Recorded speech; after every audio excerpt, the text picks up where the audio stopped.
राधा रमण लाल की जय। बांके बिहारी सरकार की जय। किशोरी राधा रानी जू सरकार की जय। भागवत महापुराण की जय। व्यास भगवान की जय। सुखदेव भगवान की जय। जय जय श्री राधे श्याम। पंचम दिवस की कथा कैसे बोलें, यह हम सभी ऑडियो क्लिप के माध्यम से श्रवणपान कर रहे हैं और पंचम दिवस में क्या बोलना है यह हम सभी नोट्स के माध्यम से प्राप्त कर रहे हैं। तो कल मैंने जो आपको पेज नंबर 4 तक भेजा था, 1 से 4 तक, तो पेज नंबर 4 में जो रिक्त स्थान है, तो कथा के क्रम को आगे बढ़ाते हुए आज मैंने पेज नंबर 4 से ही लिख करके भेजा है आपको पेज नंबर 10 तक। तो जो कुछ इसमें लिखा हुआ है इस नोट्स में उसको कैसे बोलना है, तो आइए इस ऑडियो के माध्यम से समझें। देखिए, पहली बात बंधुओं, एक बात ध्यान रखिएगा कि मैं जो भी टॉपिक आपको नोट कराता हूँ, तो आपको क्या करना है कि श्लोक तो आपको अलग अलग एक बुक बना लीजिए, कोई नोटबुक, उसमें सारे श्लोकों को लिखिए। प्रथम दिवस के श्लोक अलग, द्वितीय दिवस के अलग। उसके बाद में उनका पाठ करना शुरू करिए। डेली जो पूजा रूटीन है आपका, उसमें आप श्लोकों का पाठ करिए। तो उससे क्या होगा, श्लोकों को आप याद कर पाएंगे अच्छे ढंग से। दूसरी बात, जितने भी कथा के टॉपिक हैं उनको आपको रटना नहीं है, उनको समझना है कि हाँ इसके बाद ऐसा हुआ था, इसके बाद ऐसा हुआ था। फिर उसके बाद में श्लोक भी आपको याद हो गया, कथानक भी आपको याद हो गया। अब आपको अपने तरीके से उस कथा को प्रस्तुत करना है। तो किसके सामने प्रस्तुत करें? घर में ही। देखिए, हम सब करते थे। ऐसी शर्म मत करिए कि आपको बड़ा सा मंच मिले। आपके घर में आपकी माता है, पिता है, परिवार है। पहले ऐसा ही होता था कि घर में शाम को 1-2 घंटे बैठकर पूरा परिवार भजन करता था भगवान के सन्मुख। आज ये सब देखने को नहीं मिलता, क्योंकि लोगों का रूटीन चेंज हो गया। लोग जॉब्स पे जाते हैं, शाम को थके हुए घर आते हैं, फिर भोजन बना और फिर वही बस थोड़ी देर मिले और उसके बाद में लोग अपने अपने रूम में चले जाते हैं। लेकिन पहले ऐसा नहीं था। पहले पूरा परिवार एक साथ शाम की आरती में, सुबह की आरती में आता था और उसके बाद में उनके घर में जो थोड़े पढ़े लिखे लोग होते थे वो भजन, प्रवचन या स्तोत्र जो भी कुछ होता था उसको सुनाते थे भगवान के सन्मुख में, और बाकी लोग उसका श्रवणपान करते थे और आनंद अनुभूति करते थे। तो आप लोग भी जो कथा सीख रहे हैं, तो क्या करना है, उस कथा को सीख करके आपके जो घर के गार्जियंस हैं उनके सामने आप उनको बैठकर कथा सुनाइए डेली। आपके माता पिता, आपके परिवार के लोग आपको फीडबैक देंगे कि आप कैसा बोल रहे हैं। ऐसा तो है नहीं, आपसे तो सब बड़े ही हैं, आपके घर में जो भी बड़े लोग हैं आप उनको सुनाया करिए। तब आपका कथा कहने का जो ढंग है उसमें भी सुधार हो जाएगा और कथाएं भी आपको याद हो जाएंगी, है ना। डायरेक्ट एकदम बड़े मंच पर नहीं, आप पहले अपने घर से शुरू करिए, घर के लोगों को सुनाइए, फिर रिश्तेदारी में भी जहां जाए वहां भी कथा की चर्चा करिए, फिर प्रवचन शुरू करिए।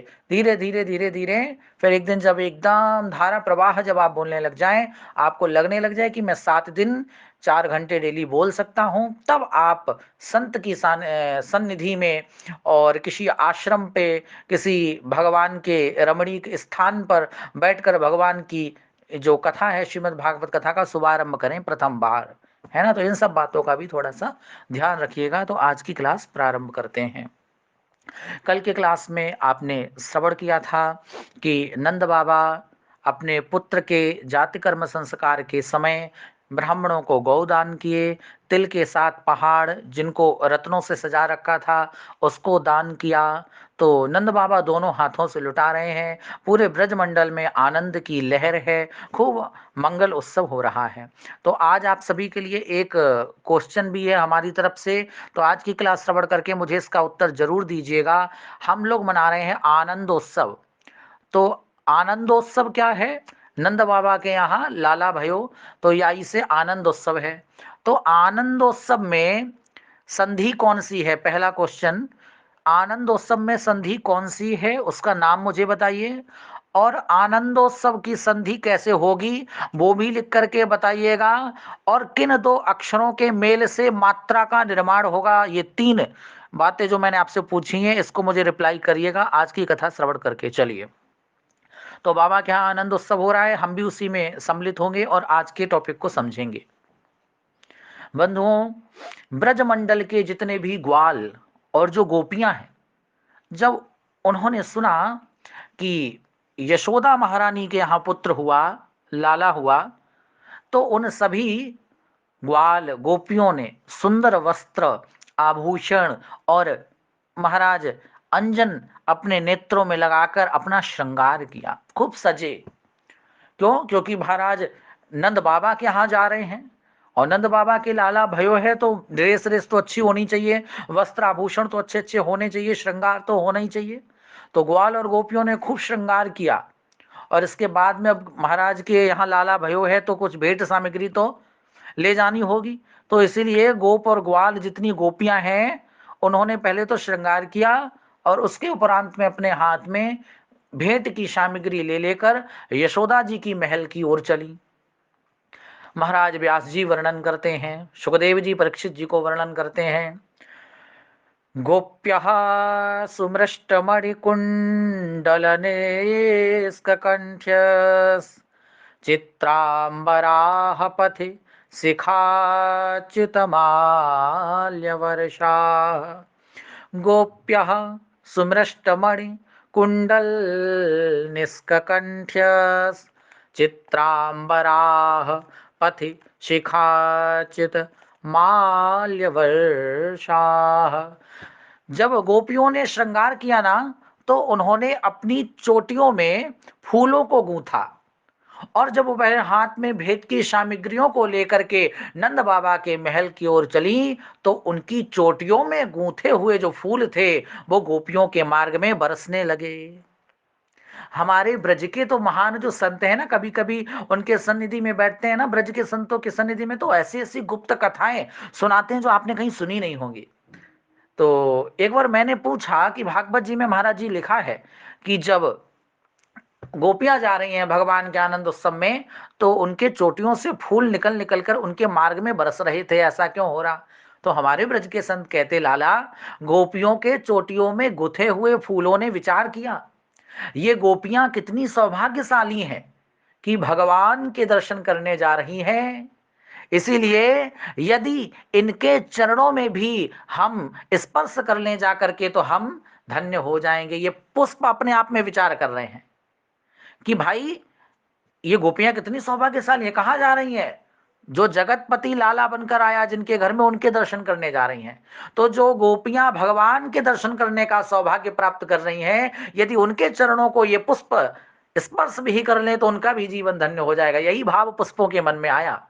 इसलिए गोपियों के चोटियों में गूथे हुए जो फूल हैं एक एक करके महाराज गोपियों के चरणों में गिर रहे हैं, बरस रहे हैं, उनका स्वागत कर रहे हैं। सभी ग्वाल और गोपियों ने नंद बाबा के घर जाकर नवजात शिशु को आशीर्वाद दिया। देखो हम लोग तो भगवान से कामना करते हैं अपने सब मंगल की, लेकिन आज जब जगतपति बालक बनकर यशोदा महारानी के घर पधारे तो महाराज ग्वाल और गोपी आशीर्वाद दे रहे हैं भगवान को। जिन भगवान से आशीर्वाद की कामना संपूर्ण विश्व करता है उस ठाकुर की लीला तो देखो, आज उस ठाकुर को ही आशीर्वाद दे रहे हैं सभी लोग। ता आशीष प्रयुञ्जानास् चिरं पाहीति बालके हरिद्राचूर्णतैलाद्भिः सिञ्चन्त्यो जनमोज्जगो। ता आशिषः प्रयुञ्जानास् चिरं पाहीति बालके हरिद्राचूर्णतैलाद्भिः हरिद्राचूर्णतैलाद्भिः सिंचन्त्यो जनमोज्जगो। ग्वाल और गोपियों ने हल्दी तेल से मिला हुआ जो पानी बना करके तैयार किया था उस जल को आपस में छिड़कना प्रारंभ किया। एक दूसरे के ऊपर हल्दी और तेल से मिश्रित पानी छिड़क रहे और मंगल गान करने लगे। सब ने मिलकर के गाया और हम सब भी गाएं। यशोदा मैया के आंगन में गोपी ग्वाल सब गा रहे हैं। जुग जुग जीवेरी यशोदा मैया तेरो ललना। जुग जुग जीवेरी यशोदा मैया तेरो ललना। तेरो ललना मैया तेरो ललना। तेरो ललना मैया तेरो ललना। जुग जुग जीवेरी यशोदा मैया तेरो ललना। जुग जुग जीवेरी यशोदा मैया तेरो ललना। बड़े भागिन तू मात यशोदा, ऐसो सुत तेने जायो। बड़े भागिन तू मात यशोदा, ऐसो सुत तेने जायो। बड़ भागिन तू मात यशोदा, ऐसो सुत तेने जायो। पूरन ब्रह्म जगत को स्वामी, तेने गोद खिलायो। पूरन ब्रह्म जगत को स्वामी, तेने गोद खिलायो। ताको डारी झुलाबे पलना, तेरो ललना। ताको डारी झुलाबे पलना, तेरो ललना। ओ जुग जुग जीवेरी यशोदा मैया, तेरो ललना। धन्य घड़ी जब होए यशोदा, मैया कह कर बोले। धन्य घड़ी जब होए यशोदा, मैया कह कर बोले। नूपुर बांधी दो चरणन में, घुटमन डोले। नूपुर बांधी दो चरणन में, घुटमन डोले। पकड़े हो पकड़े बाबा की उंगलिया, तेरो ललना। पकड़े बाबा की उंगलिया, तेरो ललना। जुग जुग जीवेरी यशोदा मैया, तेरो ललना। तेरो ललना हो मैया, तेरो ललना। तेरो ललना हो मैया, तेरो ललना। जुग जुग जीवेरी यशोदा मैया, तेरो ललना। जुग जुग जीवेरी यशोदा मैया, तेरो ललना। आशा लेकर बड़ी दूर से दर्शन करिवे आयो। आशा लेकर बड़ी दूर से दर्शन करिवे आयो। मेरो इष्ट जगत को स्वामी, तेने गोद खिलायो। मेरो इष्ट जगत को स्वामी, तेने गोद खिलायो। पर दरस बिन कलना, तेरो ललना। पर दरस बिन कलना, तेरो ललना। ओ जुग जुग जीवेरी यशोदा मैया, तेरो ललना। तेरो ललना हो मैया, तेरो ललना। तेरो ललना मैया, तेरो ललना। जुग जुग जीवेरी यशोदा मैया, तेरो ललना। जुग जुग जीवेरी यशोदा मैया, तेरो ललना। सभी गोपगण एक दूसरे पर दही, दूध, घी और पानी उड़ेलने लगे। खूब आनंद उत्सव हो रहा है। सुखदेव जी वर्णन करते हैं कैसे आनंद उत्सव कर रहे हैं गोप ग्वाल। बोले गोपाः परस्परम हृष्टा, दधि क्षीर घृताम्बुभिः, आसिंचन्तो विलिम्पन्तो नवनीतैश्च चिक्षिपुः। गोप ग्वाले क्या कर रहे हैं? दधी माने तो दही होता है ना। और नवनीत माने मक्खन होता है, क्षीर माने दुग्ध हो गया। तो ग्वाले क्या कर रहे हैं? एक दूसरे के मुंह पर मक्खन मल रहे हैं। और मक्खन मलने के बाद में क्या कर रहे हैं? मक्खन मलने के बाद में एक दूसरे के ऊपर फेंक भी रहे हैं। खूब आनंद उत्सव मना रहे हैं। नंद बाबा तो स्वभाव से ही परम उदार थे। उन्होंने देखा गोप ग्वाल गोपियां सब बधाई गा रहे हैं, तो इनको बधाई में कुछ देना भी तो चाहिए। तो महाराज नंद बाबा ने अपने महल के खजाने के कक्ष को खोल दिया और यशोदा महारानी और रोहिणी जी से कहा कि आ जाओ आप लोग भी, और दोनों हाथों से लोगों को लुटाओ। तो मैया ने, बाबा ने लुटाना प्रारंभ किया। एक भक्त पूछ रहा था कि महाराज भगवान के जन्मोत्सव पर नंद बाबा और मैया ने क्या क्या दिया? तो भैया थोड़ा बहुत थोड़ी ना दिया, दिया था तभी तो गाते हैं, हाथी दीनो घोड़ा दीनो और दीनों पाल की। क्या क्या दे रहे हैं मैया और बाबा? बोले हाथी, घोड़ा, पालकी, सोना, चांदी, वस्त्र, आभूषण और गौ माता, ये सब दान में दे रहे हैं। गोप को, ग्वालों को, गोपियों को, सभी को दे रहे हैं दान में। अब यहाँ एक बात बड़ी विचारणीय है बंधुओं, देखो, हाथी, घोड़ा, पालकी उसी को तो देंगे जिसके घर में इनको रखने की और इनकी देखभाल करने की व्यवस्था हो, सामर्थ्य हो। भाई एक बात बताओ, हाथी घोड़ा सब कोई तो नहीं पाल सकता। आम आदमी हाथी घोड़ा पाल लेगा? हाथी के रहने की जगह भी चाहिए ना, घोड़े को रहने की जगह चाहिए, तो पहले तो जगह होनी चाहिए हाथी घोड़ा को पालने के लिए। उसके बाद में आपको पता है हाथी घोड़े की डाइट कितनी होती है? साधारण आदमी तो हाथी घोड़ा को एक टाइम का भोजन भी नहीं करा पाएगा। तो भैया हाथी घोड़ा जो लोग ले जा रहे हैं वो कौन है? साधारण नहीं है, क्योंकि साधारण आदमी तो हाथी घोड़ा को पाल ही नहीं सकता। अब भाई पालकी किसको मिल रही है? पालकी उसी को मिलेगी जो पालकी में बैठने के लिए जब चलेगा तो उसके पास उसको उठाने के लिए चार कहार उसके घर में हो पहले से, तब तो वो पालकी लेगा महाराज नंद बाबा से। क्यों? क्योंकि उसके घर में चार कहार हैं पहले से पालकी को उठाने वाले, तो वो उसमें बैठकर यात्रा किया करेगा। पर जिसके घर में खुद ही खाने के लाले हों, वो चार लोगों को पालकी उठाने के लिए क्या पालेगा?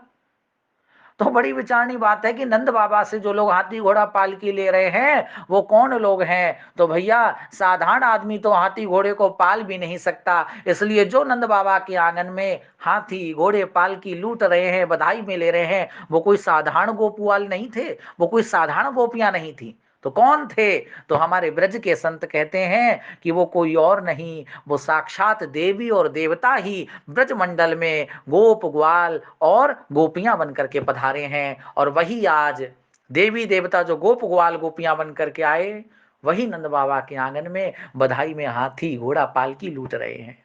और तो और सुखदेव जी वर्णन करते हैं, हरेर निवासात्म गुणैः रमा क्रीडम भून नृपः। अरे और तो और छोड़ो, साक्षात भगवती लक्ष्मी जी नंद बाबा के आंगन में आ गई। और भगवती लक्ष्मी रमा जो भगवती आदि शक्ति हैं, जो लक्ष्मी जी हैं, वो भी नंद बाबा के आंगन में आंचल पसार कर खूब बधाई लूट रही हैं, खूब लूट रही हैं। नंद बाबा लुटा रहे, मैया लुटा रही हैं। तो बंधुओं, नंद बाबा ने गोपियों और ग्वालों को लुटाते लुटाते अपने महल के सारे खजाने को ही लुटा दिया।